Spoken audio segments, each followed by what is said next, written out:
င်္ဂလာပါဒါကျွန်တော်ကိုထွန်းအောင်ကူကနေပြီးတော့เนาะကစတမာတူကဒီဟိုဆက်လက်ပြင်လောင်းတဲ့နေရာမှာသုံးဖို့ပေါ့เนาะကျွန်တော်ဒီလစ်စင်လေးမှာအားပေးထားတာပေါ့เนาะဆက်လက်ပြင်လောင်းတဲ့နေရာမှာသုံးနေတာလေတော့ဒါတော့ပေလေးတွေသူကမှာတော့ပေါ့ကျွန်တော်လက်ရှိနေရာက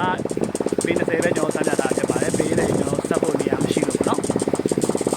ကျွန်တော်စမ်းတာတော့ဆိုင်ကင်အင်ဂျင်ဝင်းကိုစမ်းတာပေါ့เนาะဆိုင်ကင်အင်ဂျင်ဝင်းနဲ့ရတယ်ရိုး AC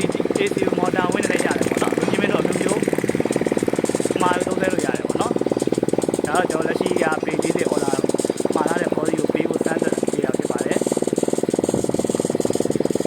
ဒီမင်းတို့စိတ်တိုင်းကြအမြင့်ပေအမျိုးမျိုးနဲ့ဝယ်အားပေးနိုင်မှာဖြစ်ပါတယ်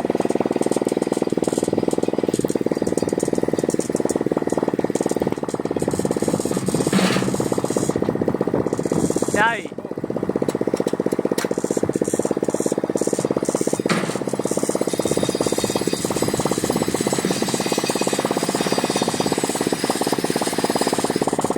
နောက်ခေါ်တော့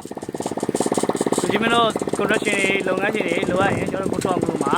ကျွန်တော်တို့ဆောက်လုပ်ရေးလုပ်ငန်းသုံးဝင်မျိုးမျိုးရရှိနေမှာဖြစ်ပါတယ်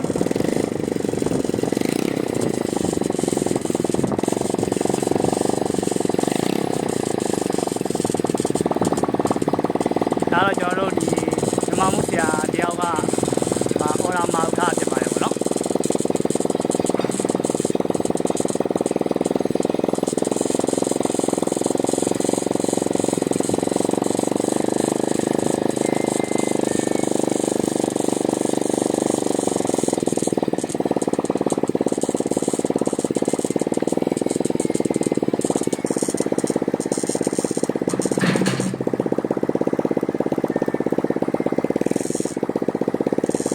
ဂျိုင်း